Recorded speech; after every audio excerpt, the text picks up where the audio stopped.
this is Sally Wood for Be Inspired, and today I will be showing you an open back chair with a slot in seat.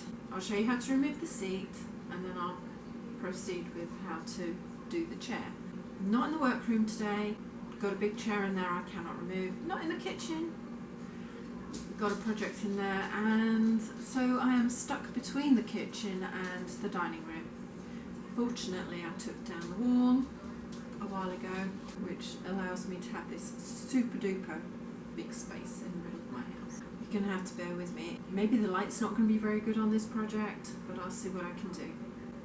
So let's get on with it. All I've done is undone these few, but the staples are snapping, which is really annoying when that happens because you will end up cutting yourself on what's left.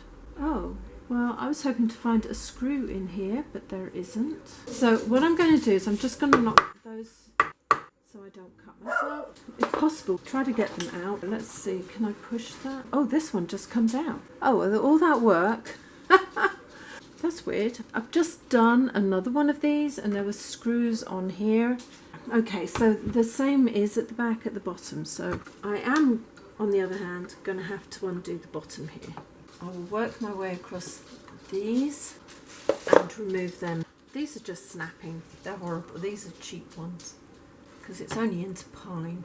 So let me undo this and I'll show you what's under here. I'm going to fold this back up like that. And this is similar to the other chair, but this isn't. The other chair had this attached to here. So each chair is going to be done differently depending on who the upholsterer was. These weren't put in very well at all. Very half-assed. So this won't take a minute to take out. This is now undone and I should be able to remove that. There we go. So that's the seat moving. Let's see how that comes out. Sometimes they need a little bit of coaching to come out of these. So let's do it that way. There we go. This now can be worked on separately. Now the other thing to do at this stage is cut. So I usually cut that in half. And I can actually get in under here. So I've moved up to this part and I'm just going to cut the top fabric. Nothing else, just the top fabric. And I'm going to make my way round all four sides. It actually helps come off better if you do that because you're not fighting things you can't see. So I'm just going to go along here, pull it down like that for now, and on down here. Now all of this will come off in a minute. I'm going to start pulling other bits out. This is the outside edge of here. This is coming off really quite nicely. Some of these don't want to come out, so you sometimes have to work with them. I'm going to cut that before the cat comes along and thinks he can play with it. And I'm going to cut that down too because he can be quite a monkey. I'm going to pull that away. Carefully work along the top here. If you can pull the dacron away from the staples, then do so and lean that forward. And this is what we're going to be removing. So I'm going to just cut this out. I'm not going to reuse any of this. No point, it's not good quality. I will reuse that. That's coming out. Now you'll see here there's a groove. And in here are the staples that held the what we call the inside cover because it's on the inside of the chair. I need to get most of those out if possible. I also need to get the staples off here and obviously the staples off here. Now some of them will be underneath and some of them on here will be on top. Usually I pull it all out and try to fold it over and staple everything on top. But as I say, it depends on who the upholsterer is, depends on how it's all done. On getting the ones out from inside the groove, you can either go from the inside and pull it or that side. Do not rest it on there and go because you're going to leave dents along here and nobody wants to see those dents. So very carefully twist them up and out like that and hopefully they won't break off. You'll be able to pull them out. If they do break off, just go back in and push them down so they don't cause any problems later. I'm going to just pop these up like that. Some will be in well and some won't. And here again, only go from this side of the chair. And because there's fabric here, it means that you're resting and rocking it on there. Then with pliers, pull them on out. Try to get them as low as possible so they all come out. Work your way along. It's like any other chair that you're ripping out. These you just got to be careful with. And this has been stapled under here too, so I need to go back and take these out. Pop the needle nose pliers in like that, sideways, and then pull on the staples. That also works. I'm just going to pull that open like that and find out where all these staples are on the inside here and remove them too. The reason you work from the outside in is because the frames often just come apart, and you don't want this happening on the outside here or on the outside here, and there's a couple of scuffs there. You just can't help it. And then again up here, this one's split as well. So I'm going to put glue on those and see if I can hold them into place so that they stick, and then I'll start putting the new cover back on. They just don't like to be upholstered. Mark the centre of the back. It's 22 1/8, so I'm going to mark it 11 1/16, which is about there. And again, across the bottom, which should be about the same, 11 1/16, which is about there. I put the arrow or the cutout on the bottom. I'm going to work my way along the top and find the most centered down stripe, and that is where both of these are going down, and I'm going to mark that. I'm going to follow that like this to the bottom and mark that too. What's going to show is that this center here is going down. I'm going to reverse that, put that on here, fold the top over by about 1/2 inch. We'll line that right up on there and staple it into place. Move to the outside edges and pull it relatively tight, not too tight, but just relatively tight. You don't want this giving too quickly. You want this holding its shape. So I'm going to pull here and then fill out to the centers. Now on this side, try to make it equal. So I'm going to look on the other side and see, okay, the chevrons are going up, which is there. So I'm going to pull that in like that. Make sure that that's more or less even on the top too, and then staple that. Now I'm putting the staples in line with the rail. They're about 1/8 of an inch in from the top. I do the centers first like that, and then in between two. I'm not going to pull in the bottom, because if I pull in the bottom it's going to go in straight, and this chair has curvature to it. So what I'm going to do, find where that pattern is on the cover and pull it into place. And it's not quite where I was hoping it would be, so I'm going to have to guesstimate a little bit all the way down. As long as it's more or less even, that will be fine. And actually this chevron here runs on the outside edge of the frame, so that's nice and easy for me to remember. Having folded this into place with the center chevron on the outside edge of the chair, I mean, you might have a different pan, so just try to make it as even as possible. Every inch or so, put a staple in. With this, you fold it and you pull it tight down so that it really follows that shape of the chair. The fold of this is actually on the outside edge here. You don't want anything coming over, but if you staple it folded, then there's always strength there. The other thing is, keep your staples about 1/8 of an inch from this side. Make sure on this part you're using really short staples. I've got 1/4 inch in. When you've gone all the way down, trim it back, take the bulk out. You don't need all this bulk in there. When you've got one side in, you do the other side. So again, fold the fabric over and work out where that sweet spot is, which is about there. Again, the center of that chevron is going down more or less the outside of this piece of wood here. Then staple that into place too. Just make it sure it's as even as you can. Nobody's really going to notice down the back if it's wrong, because it's in the shade, but that's no excuse to purposefully do it wrong. And I'm just going to work my way down like I did on the other side.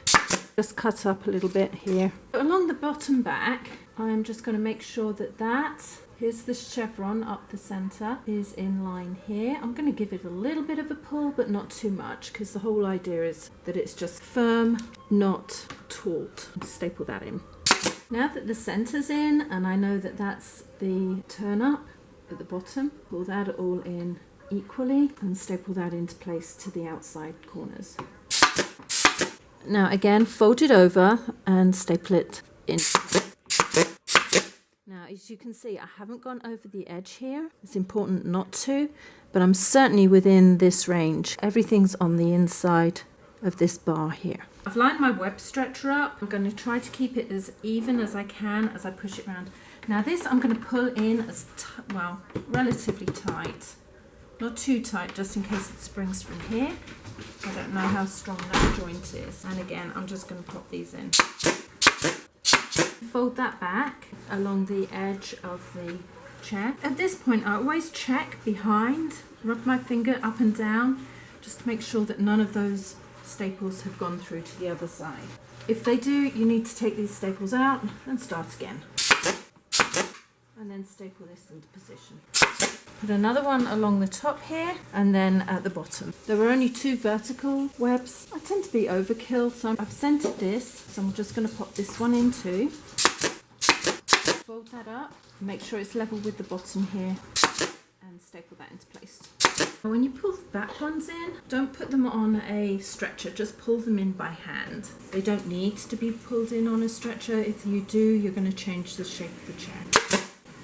I've woven this one in to place, and again I'm just going to pull that over with one hand and staple it in with the other.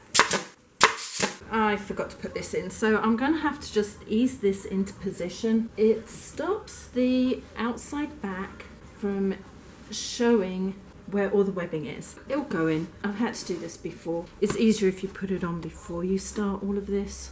I'll tell you that now. All I've done is pop that behind and just made sure that that is not rippled on the other side. The next thing to do is to put the inside back on. Make sure you put it on the right way. This thicker foam was at the top and this thinner stuff was at the bottom. So again, I'm going to pop that up and into place. So all you need to do is make sure these outside corners are on the outside and just move your way along.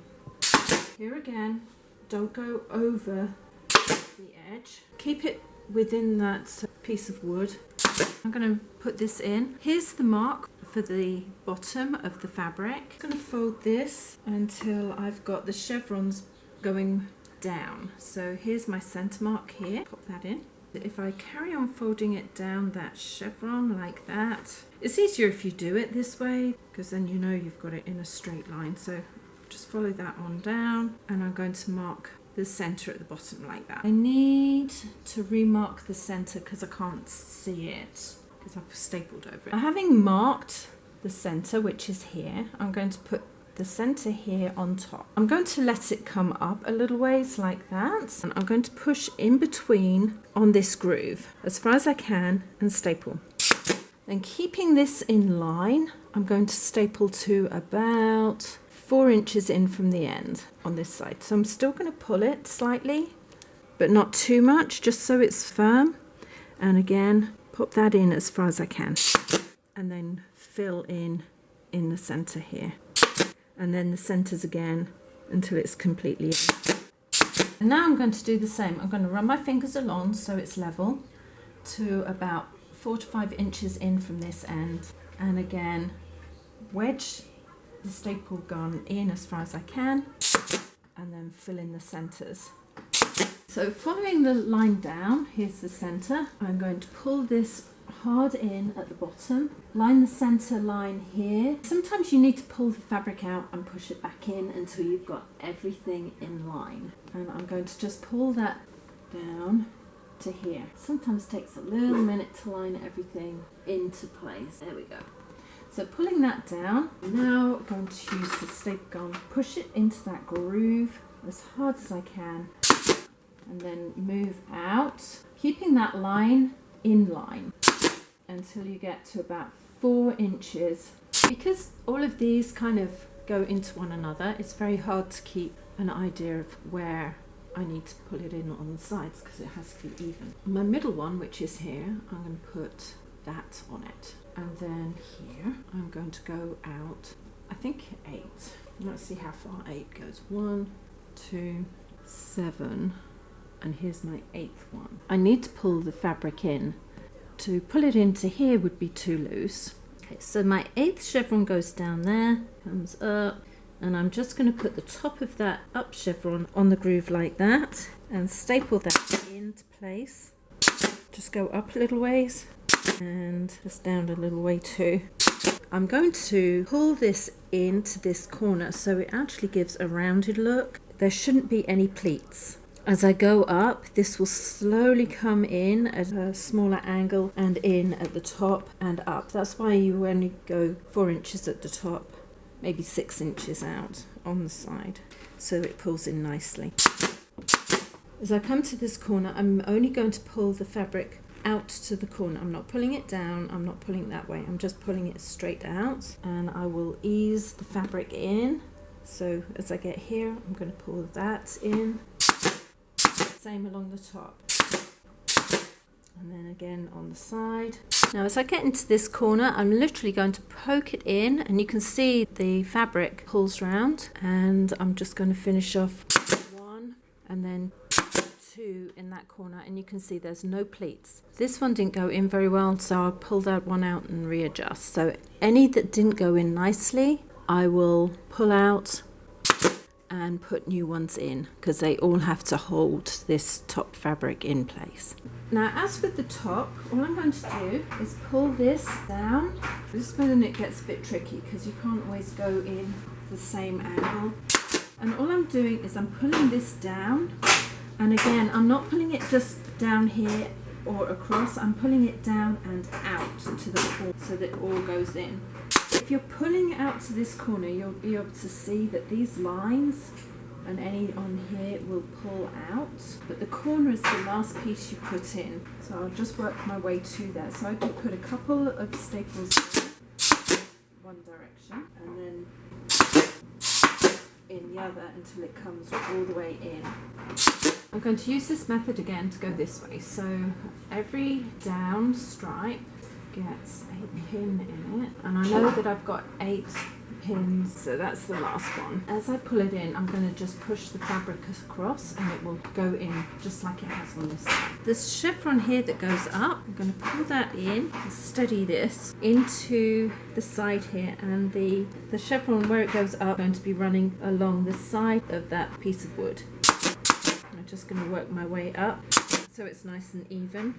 I'm not sure, I might have to take that one out, but I'll see how it all goes in. As I get closer to the top, instead of pulling it to that side or up, I'm going to pull it back into this corner here so that it takes the pleats out. And again on the side here, as I pull this in, this mark will go. I have to go in and do this slightly differently because it's at the wrong angle for me. And again, when I get to this part here, I'm going to pull it down and out to the corner, which should take in most of this. I might have to alter along here and adjust it, but that can be done in a minute.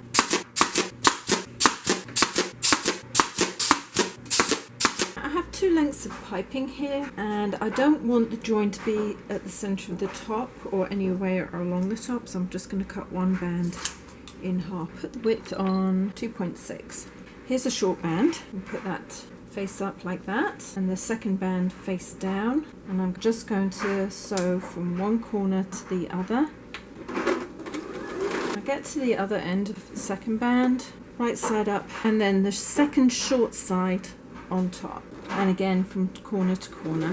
Now for piping, I like to use a grooved foot like that. It's a universal one. Pop this on the longest stitch. There's the right side. Put the piping cord in the center, fold it over so the raw edges are together. I think, I'm not sure, start about 1 inch from the top there. And I'm just going to sew this into place like this. Make sure it just goes through evenly. I've come to where the join is. I'm going to cut within 1/4 inch of the seam.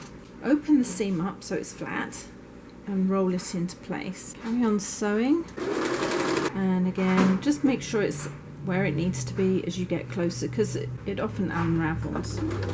And then carry on going to the next seam and the end of the piping. I'm just going to start cutting along the top here. I'm not going to cut too close to the wood because I don't want to cut the wood, and I don't want to cut it too close to the staples or pull the staples out because they're really not that well kept in. So I'm just work my way across here, and as I go I'm going to start pushing the fabric into the groove like that. It's actually quite important because that takes up some of the space that's there, makes it more secure. I can also look at the back here and see how close I am to the wood, and again just poke everything back in, and it looks quite even. I found the centre of my piping. Remember to cut your piping back about 1/8 of an inch, 1/4 of a centimetre from the stitch line, and I've gone from the centre out.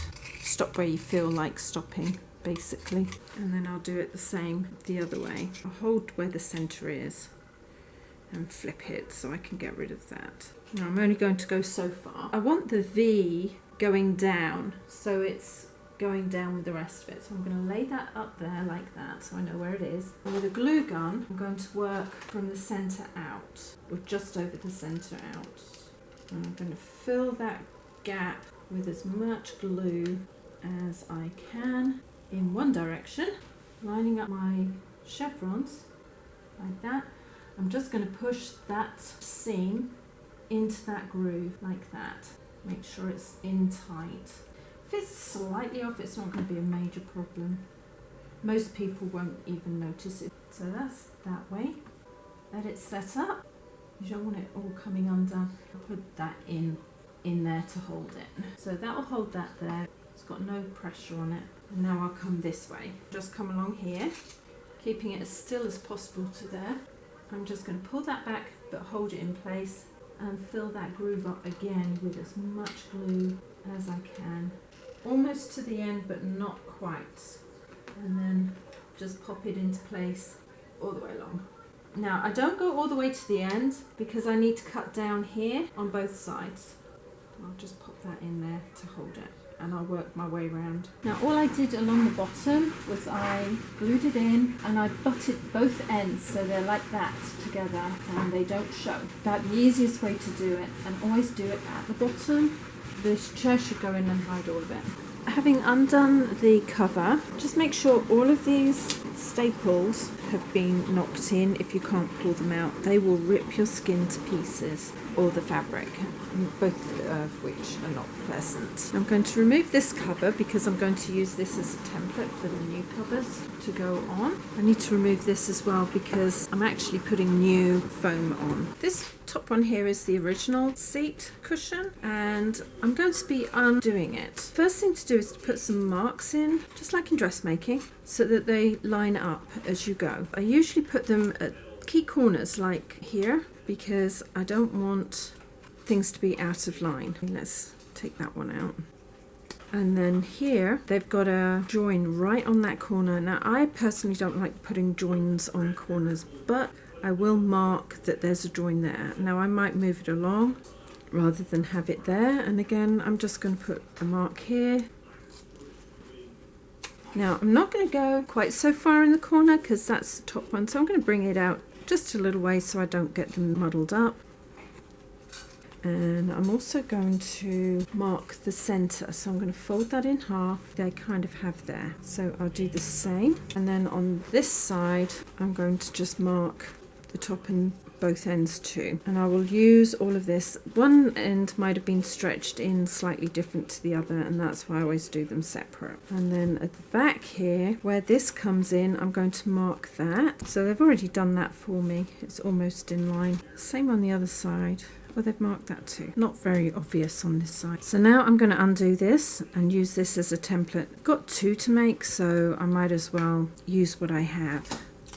I'm not even going to worry about the threads being left in because it won't matter. So I undo all of that. This is the back side of the side panel, And as I come round, it's actually shaped here. So I'm going to cut down there and use that in the makeup. Now it comes straight down at the bottom and the top is level too. So I don't need to mark anything on there. Now, this was the bottom of the fabric that I've just cut. I want to make sure that even if there is no up and down on this fabric, that the light shines on it the same way. So I'm going to fold that over like that and put a clip on it like that. Now I know. The difference on this one is if I put that up there, that's nice and straight, and this is slightly wonky. So I know that's the top, this is the bottom, and I'm going to just place my first piece on here. This is one of the sides.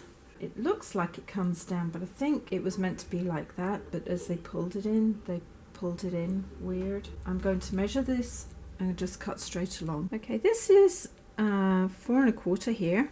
This is the front border. So I'm actually going to cut this long strip into 4 1/4 widths. I'm just going to pop this here and run this on the outside edge and just cut up. Before I get too far, I'm just going to put a little V here so that I know that's the bottom, and I'm going to just carry on. Now I've just got to the second half, so I'm going to mark that also as the bottom there, and I'll just carry on going to the end of this row. I'm not going to finish cutting the front out yet. I'm just going to roll that up so I know it's cut, and then I'll go on to the next 2 pieces for the 2 sides. Theoretically it should all be the same depth, so I'm going to do another 4 1/4 here. I'll just pull it in. I don't know why that's like it is. It shouldn't be. There's my 4 1/4. I'll do that all the way along too, and then whatever's left is for the other one. And again, before I get too far along, just going to mark here and on here. I'm going to measure this piece. It actually comes to 29 inches. I'll just round it up, run my measuring stick there and cut up to 30 inches all the way along this width of fabric. Try, if possible, to keep them in line if there's lines there. Just makes life a little bit easier, but often you can't. So just do the best you can. To the center where it was folded, there's my little mark there. I'm just going to put a mark on this side because I'm going to have to cut that up in half lengthways, and I'll just carry on going, and then I'll mark the top here as the bottom. Before I start cutting out these seat cushions, fold the fabric in half, find out where the center is. Actually, it's quite close to there. Cut up here where the chevrons meet, because that's as close as I can get. I'm going to cut this all the way up. So I've got 2 separate pieces. In the side corner of both is my mark to show which way is down. Carry on going up. Now on each one I'm going to fold it over like that and find the center where the chevron goes down. It's slightly over. That on there like that. This comes over and it's still within here. I think if I put it on the other one, it won't be. So my chevrons come down here, right there. So I'm going to mark that as my center mark. I'm going to follow that one up to the top. This is the one that comes down, that matches. Fold that over and mark that too. So I now have a center mark for both. So I'm going to refold that on that center mark. Just make sure that is as smooth as you can, because you don't want it walking. This is my template.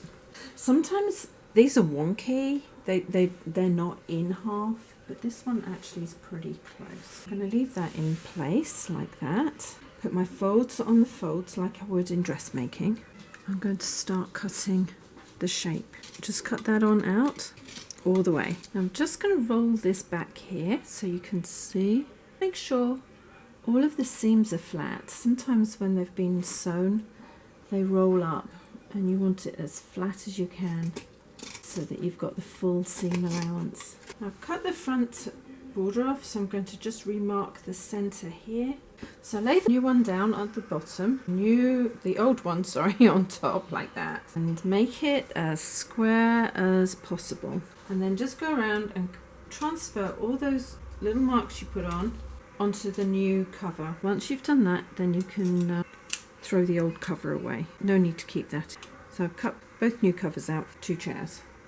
Now this is the front border. There's my centre mark, so I'm going to line that up with the chevron that comes down. I don't want to miss any of those. That's really important because it's going to match up with the rest of the front of the chair. I'm going to cut them out separately. That's the other one. Push the seam right out and then just copy how the seam goes. All of this white is going to be within the seam, so I'm not going to worry about that. Transfer the markings like that. Remake sure that's where it should be. Fold your seam out and work towards the other end. Again, putting your marks in and then cutting that to the shape that it's meant to be. Now this one's quite distorted, so I'm trying to pull it back so it's vertical. I have the piece showing me that that's down there. What I'm going to do is cut the shaping this end for the side, put the marking in there, and then ease the top and bottom with a bit of luck all the way to the back. And again, pull it up until it's in place. And have that going in vertical there, because I don't want to pull it too far out this way, so I'm going to actually put it vertical because all of this has been pulled. This will pull, well, maybe it won't, maybe I'll just let it go. If I have to, I can reshape it, but I'm just going to cut that for the rounded look that it needs at the end. Actually, that fits, although I've straightened it, that fits, so I'm not going to worry too much. It's slightly out here, but I think it'll be fine. Cut out this one here. I'm going to actually use this one. Cut this. Make sure that the chevrons are doing exactly what the chevrons are on the one underneath.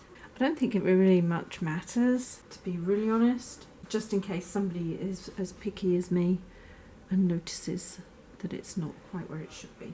And again, around here. I'll put those with the pairs. So I've got a nice little collection going.